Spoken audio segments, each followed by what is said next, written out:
Even eighth में भी हमने ये टॉपिक पढ़ा है थोड़ा सा। सो ये जो टॉपिक है ना, ये आपको नाइन्थ और टेंथ दोनों साल आने वाला है। नाइन्थ में आपको एक पार्ट आता है और टेंथ में आपको इसका दूसरा पार्ट आता है। कैसे आता है वो भी समझाती हूँ। तो सबसे पहले इसका डेफिनेशन स्टार्ट करते हैं अपन। वाक्य किसे कहते हैं? शब्दों के ऐसे सार्थक, सार्थक यानी कि मीनिंगफुल समूह जो हमारे विचारों या भावों को पूर्ण रूप से प्रकट करते हैं, उन्हें हम वाक्य कहते हैं।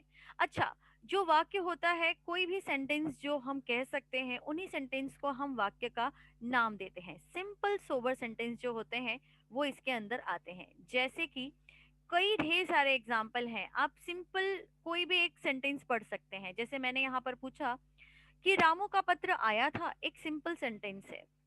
कोयल कूक रही थी, ये भी सिंपल सेंटेंस है। तो ऐसे सरल वाक्य जो होते हैं जिसमें कोई भी डाउट नहीं होता है, ऐसे वाक्यों को हम वाक्य कहते हैं। सो चलिए इसके प्रकार दिखा देती हूँ। वाक्य के दो भेद हैं। If you want take a screenshot. अर्थ की दृष्टि से और दूसरा है रचना की दृष्टि से। जो अर्थ की दृष्टि है वो हम क्लास 9 में पढ़ते हैं और रचना की दृष्टि हम क्लास 10 में पढ़ते हैं। क्लास 10 में रचना की दृष्टि से आप लोगों को एमसीक्यू टाइप के क्वेश्चन इस साल पूछे गए थे, जो करीबन 4 से 5 नंबर के लिए आ रहे हैं। और यहाँ पर आपके पास दो तरीके से होंगे क्वेश्चन। एक आपको पहचान करने के लिए कहा जाएगा और दूसरा आपको कन्वर्ट किया हुआ सेंटेंस फाइंड आउट करने को पूछा जा रहा है। सो आप क्लास में जब इसे अटेंड करेंगे तो आप ये दोनों तरीके से प्रैक्टिस भी कर सकते हैं। ठीक है। सो चलिए आपको फटाफट दिखा देती हूँ अर्थ की दृष्टि से। अर्थ की दृष्टि से पढ़ने से पहले इसका डेफिनेशन, आखिर ये है क्या? तो वाक्य का प्रयोग किसी न किसी कारण से होता है। उसमें कभी आज्ञा होती है, कभी प्रार्थना होती है, कभी कोई अन्य मनोभाव होते हैं, तो कभी हम प्रश्न पूछने का भाव व्यक्त करते हैं। इन्हीं सभी को मोटे तौर पर हम वाक्य का अर्थ भी कहते हैं। इस दृष्टि से टोटल यहाँ पर आपको 8 प्रकार दिए जाते हैं, जिनमें से 6 प्रकार अभी मैं आपको पढ़ा रही हूँ और 2 प्रकार आपको पढ़ने हैं। उनके बारे में मैं आपको जानकारी दूंगी। विधानार्थक वाक्य यानी कि सिंपल सेंटेंस जिसे हम कहते हैं वो, बाय द वे, ये दोनों आपको डिफरेंट टाइप में आते हैं। मिक्स मैच होने का सवाल नहीं, क्योंकि अर्थ की दृष्टि से अलग आता है और रचना की दृष्टि से अलग आता है। सो ये बिल्कुल भी कंफ्यूज होने का सवाल नहीं पैदा करता। जिस वाक्य से किसी प्रकार की जानकारी प्राप्त होती है उसे हम विधानार्थक या विधानवाचक वाक्य कहते हैं। जैसे मेहमानों ने भोजन किया, वह पृथ्वी पर पड़ी रहती थी, वह वृद्धा असहाय है, उसने काकी का हाथ पकड़ा। ये चारों वाक्य अगर आप देखें तो इसमें सिर्फ और सिर्फ आपको जानकारी मिल रही है, जिससे पता चल जाता है कि यह विधानवाचक वाक्य है। In short, simple sentence. Next, दूसरा आता है आपका निषेधार्थक या निषेधवाचक, जिसे हम नेगेटिव सेंटेंस या नकारात्मक वाक्य भी कहते हैं। यहाँ पर पहचानना बड़ा ही आसान होता है। डेफिनेशन के अनुसार जिस वाक्य से किसी भी बात या कार्य के न होने की जानकारी मिलती है, मतलब कोई काम हम नहीं कर रहे हैं। अब कोई काम नहीं करने के लिए हम सबसे पहला शब्द क्या इस्तेमाल करते हैं कि नहीं। मैं खाना नहीं खाऊंगी, मैं पढ़ाई नहीं करूंगी, मैं खेलने नहीं जाऊंगी, मेरा मन नहीं है। ये सारे के सारे शब्द में आपने देखा एक चीज कॉमन है, और वो चीज क्या है? नहीं।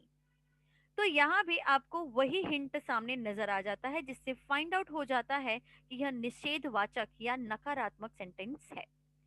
फॉर एग्जाम्पल, वह वृद्धा असहाय नहीं है, उसने काकी का हाथ नहीं पकड़ा, रात के 11 नहीं बजे थे, मेहमानों ने भोजन नहीं किया।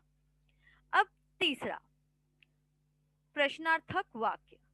प्रश्नार्थक वाक्य किसे कहते हैं? ऐसे सारे वाक्य जिसमें प्रश्न पूछे जाने की जानकारी प्राप्त होती है। जिस वाक्य से किसी प्रश्न के पूछे जाने का बोध यानी कि जानकारी हो, उसे हम प्रश्नार्थक वाक्य कहते हैं। इसे पहचानना और भी आसान है, क्योंकि इन वाक्यों में सबसे जरूरी चीज है और वो है प्रश्नवाचक शब्द और प्रश्नवाचक चिन्ह, जिनसे हमें ये पता चल जाता है कि यह प्रश्नवाचक शब्द है। तो चलिए इसके एग्जाम्पल्स देखते हैं।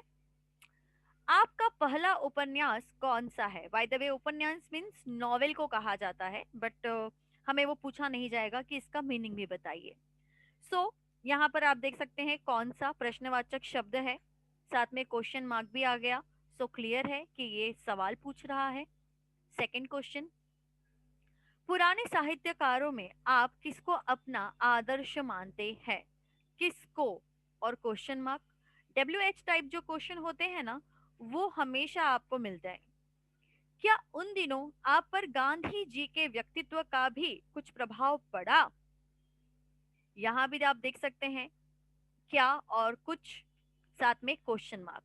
सो इस तरीके से हम पहचानते हैं प्रश्नवाचक वाक्य। अगला है आपका आज्ञार्थक वाक्य, यानी कि आज्ञावाचक।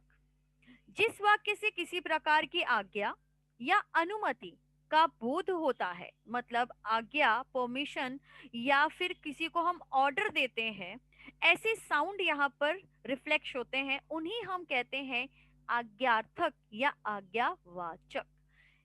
हमेशा इसमें आपको जो भी सेंटेंस दिखेगा ना, वो ऑर्डर फॉर्म में ही दिखेगा। इवन निर्देश भी अगर हम पढ़ते हैं तो यहाँ पर कहीं हम रास्ते में घूम रहे हैं, तो वहां लिखा होता है ना, यहाँ कचरा फेंकना मना है, बराबर, यहाँ थूको मत, यहाँ बैठो मत। तो ये सारे के सारे जो लाइन है, अगर आप ठीक से इस पे ध्यान देंगे तो आप देखेंगे कि ये कैसे है, ऑर्डर फॉर्म में है, बराबर। सो ऐसे ऑर्डर फॉर्म को हम यहाँ पर कहते हैं। सो यहाँ पर किसको कुछ, हम्म आज्ञार्थक के लिए मैंने आपको बताया, यानी कि आज्ञावाचक। सो आज्ञावाचक में आपको अगर निर्देश भी रहेगा तो वो ऑर्डर फॉर्म जैसा ही लगता है। जैसे कि एग्जाम्पल है, गाय बेच दो, ठीक है।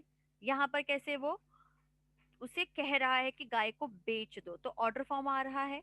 दूसरा, गाने को पूरा करो उमा, यहाँ भी आप देख सकते हैं ऑर्डर फॉर्म आ रहा है। जल्दी जा, ऑर्डर फॉर्म आ रहा है। अब मुझे कह लेने दीजिए बाबूजी, यहाँ भी ऑर्डर फॉर्म आ रहा है। तो ऐसे सारे वाक्य आज्ञार्थक वाक्य के अंतर्गत आते हैं। नंबर 5 है विस्मय आदि बोधक। यहाँ भी आप पहले भी इसे पढ़ चुके हैं, ये आप लोगों को शब्द भेद में भी है।